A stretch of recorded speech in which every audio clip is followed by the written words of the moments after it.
Hey everyone out there, we're just gonna get everything ready here. Just gonna get a few things together for my airplane, and we shall get started on a Maiden.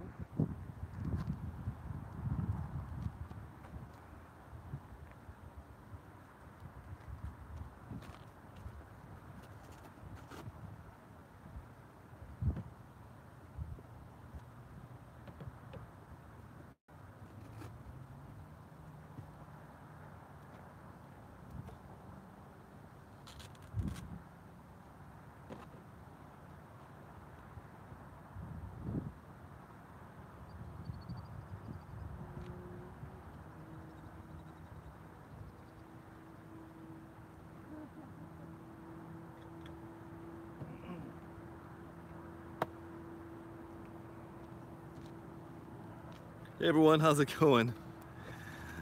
I just made a stunning realization that I did not charge my lipos last night, so we're actually not going to do a live Maiden this morning. I'm so silly. I was so busy with work and I was trying to get everything ready for the Maiden, and the one thing I did was not charge my battery. So what I'm going to do instead is I'm just going to go ahead and talk about the build process and a few things that I ran into with this model.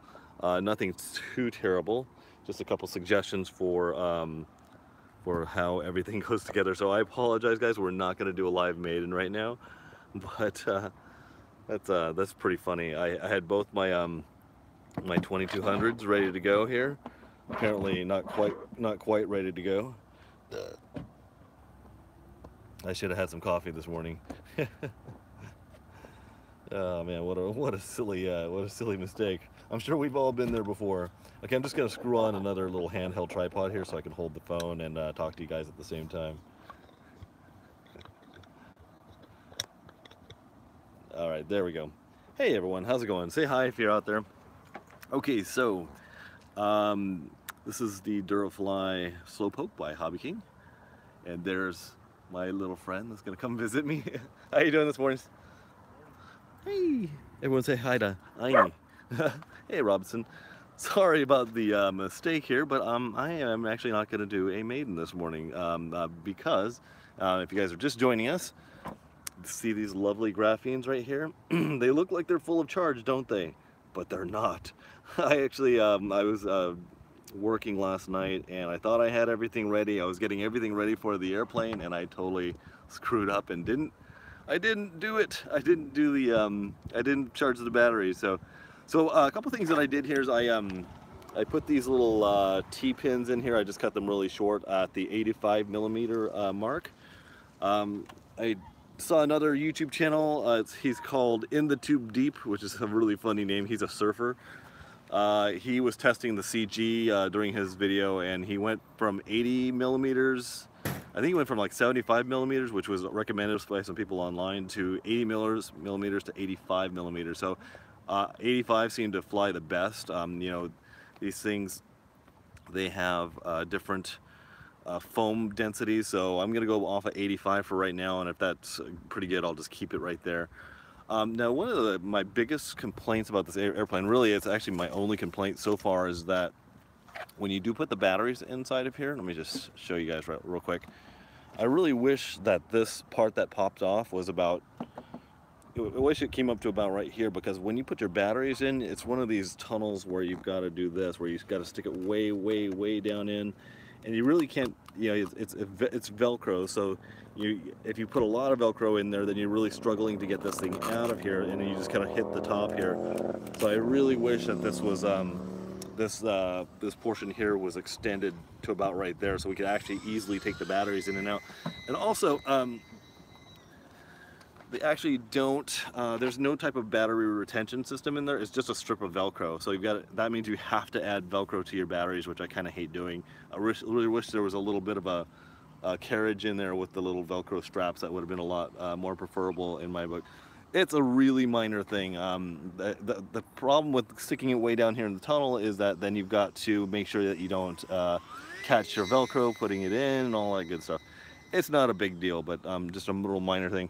Now, something that I screwed up on, if you guys look at the tail compared to the wings there, the horizontal stabilizer is actually canted this way just a little bit. I put everything together, and everything notches together really nice, like this notches to the front of this, but I didn't realize that the tail section here could actually freely move back and forth, so it actually is much better than it was. I caught it before before the glue fully dried, so you can see here where there's a gap in between the paint and the rudder here, and so I actually had to scoot the whole thing, the whole horizontal stabilizer this way a little bit, so it's not as bad as it was. Like what really tipped me off here was that I was putting on these upright wires, and one side was tighter than the other, so I was like, huh, why is that, you know? And it's always this little bit of discovery. Yeah, it's hard to tell about the tail Robinson Racing, but I think I almost fixed it. But you can see here, if I go like this, you can just see it's just canted that way, just ever so slightly. One of the things, guys, I'm going to do to the front of this motor, I like this really scale looking motor, but it has no aluminum look to it. So go to the hobby store, guys. I get this product, and I was tipped off by Adam Savage from Tested. He's the guy formerly of Mythbusters. There's this really cool paste that you can buy from Michael's or your hobby store. It's like a craft store. It's called Rubbin Buff, and you can buy it in gold or silver or a few other colors. But what it is, it's a wax like a paste. It's not really paste, but what you do is you rub a little bit of that onto like a rag, and what it has, and it has metallic flakes, real metallic flakes in it. What you can do is just rub it on here, and where it'll make it look like it's weathered just a little bit. It's a real cool thing, especially with all these little dots in here. All these dots and rivets will show up as silver. You just rub it on very lightly, and it gives it that nice tarnished look. Like, this exhaust pipe looking thing. I mean, this exhaust pipe shouldn't be black, right? So that'll. I mean, I had my son who he repainted one of his Nerf rifles, and holy smokes, when he put that Rubbin Buff on there, it was really, really, really cool. So I'm really excited to fly this, guys. If you guys are just joining me here, I was a bonehead last night and I did not charge my battery. So I'm just talking about the things that I like about the building process here. Everything was really straightforward. Just make sure you glue your tail on straight. Like Lauren was saying, I don't think it's going to make a difference. But I've seen this airplane fly, and I really like it. One of the guys that I saw flying this airplane online actually cut the head off here and made it rotate with his aileron, so anytime he would turn, the pilot's head would turn in relation to the ailerons, which is pretty cool. Any other things? Yeah, this is going to be an airplane that takes off really, really fast, because if you take a look at the angle of attack, it automatically is in a position where it wants to take off, and I really love those big front wheels. It should be pretty cool. So there's a UMX Timber right there, which is a fantastic airplane for out here. We're having a very rare cloudy morning here in Laguna Niguel as well. But you guys have to watch out for this this paint here. It's gonna get scuffed up pretty easily. So I have this video online. It's called protecting your paint with Minwax. It was when I had one of the other Red Baron type of airplanes, and it really, really works well. It makes the paint pretty waterproof, and it gives it a nice shiny slick to it, and it doesn't come off, which is nice. So I am going to put the Minwax on here. You just take you just take a foam paint brush, one of those ones that you get from Home Depot, and you scrub it right into the top of the layer of the paint, and it turns out so nice. I forget what is the airplane that has the fake front motor and it looks like the Red Baron airplane. I can't remember which one that is off the top of my head, and I've made like 5-6 videos on it. It's silly. Gonna wait till it goes on sale. Yeah, and by the way, everything fit together really, really nice. The tail wheel here is steerable. It's not just a caster like some of them are. Although having it as a caster might actually be a good idea, because it seems like I took this and I did a little roll around at my office in the parking lot there, and it's attached like this. Let me just show you guys real quick. So this is obviously the rudder servo right here, but this is the attachment for the tail wheel, and there's always a lot of play in these things. If you take a quick peek, there's always just a lot of play, so it doesn't ever seem to want to center. So that might be something that that I might try. There's another trick that you can do. You can actually add a third servo in there, which will just be for tail wheel trim. So what you can do is couple it with the rudder servo, and then you could just trim out that one servo. So, you know, if you guys have ever landed and like, let's say you land, and after that landing, you know, then all of a sudden your airplane's, you know, driving to the right, and then you've got to adjust it, and then you land again. Now it's going to the left. Well, the cool thing about that is you can put it on a knob and actually trim and couple the two servos together, so you always have a trim knob just for your tail wheel. That way it's not always coupled to the rudder, because if you trim the wheel, sometimes the rudder is now out of place as well. So that might be a cool project to do with this airplane. If you guys don't know, I got my DX9 last night. It's a used one I got from a buddy of mine who was a former mini quad pilot, so I should have my DX9 up and running pretty soon. I'm really excited about that because it has voice alerts, which will really help me while I'm in the air. So let's take a look at Steven's UMX Timber here. If you guys don't have the UMX Timber, it is a really fantastic airplane. So look, we actually get some flying action, and as per usual, the air is going the wrong direction. The air is actually going down 22 here. It's usually coming up 4. Let's get a.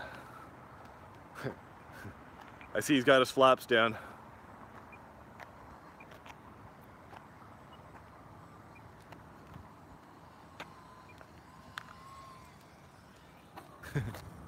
That's such a cool plane, man. It's like all the fun of a UMX big size timber without all the heft. All right, so let me just turn the camera around here, guys. So I do have a lot of things coming up on my channel. You know, I should be back probably tomorrow morning with this. I'll go ahead and do the live Maiden tomorrow. Like I said, I might do that rudder coupler project coming up pretty soon. I'm just gonna drive this around Kite Hill this morning. That guy right there, that guy right there. I might just drive that around a little bit this morning, and then I'll get going off to work one more time. So thanks everyone for joining me. Let me just take a look at the comments, make sure that there's no things that people have asked me. But I'll say a prayer for the new one. Yeah, I know. Hopefully no flutter on this one, right? I do have to thank Hobby King for sending me this one. In the past, they really haven't sent me any airplane things. It was always quad and FPV related. So I ended up giving them an email and just saying, hey, I'd like to start doing some airplane reviews for you guys, and they agreed. I think they are going to start sending me and RC Shim and RC Mall reviews some things in the future. So anyway, I will don't think it'll I don't think it'll be on the ground long enough to worry about the wheel, says Joe. Yeah, that is actually absolutely correct. Now I have a bad record with airplanes with wheels. My Trojan, if you guys are wondering about that, some people commented they saw it on the top of my office that it was the whole front end of it was smashed, and that's exactly what happened. So I was taking off down 22 here this way. I was taking off from my second flight. I got to about right there, and for some reason the whole airplane, it's got tricycle wheels, went like this and right into that post right there. So I'm like, oh man, what? And so it's basically smashed the cowl and broke the motor mount. So I'm gonna put a piece of plywood on there, remount the motor. I've got to see if I can compensate for the, I think those motors go down and to the right for the torque difference. But so and of course, you know, there was no batteries in the Hobby King. There was no batteries in the Hobby King local warehouse, so it's coming from China. So I bought 2 cowls just so I can fly the thing. Come to find out, now that I'm reading the RC group's thread about the Trojan, is that it's a little bit of a handful to actually land and also to get the CG right. I'm thinking pretty much now that I was definitely tail heavy on my Maiden, and mysteriously from YouTube somehow my Trojan Maiden flight actually it just disappeared somehow. I think sometimes when I do the live uploads, it'll say error in uploading, and I decided to delete it. I think I accidentally deleted the full video, so now I know not to do that. Anyway, I will remade in that airplane hopefully pretty soon.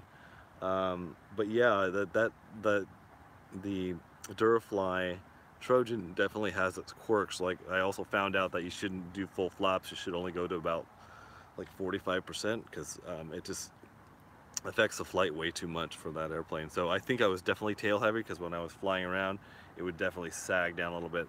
And that was with like a 2700 milliamp 4S.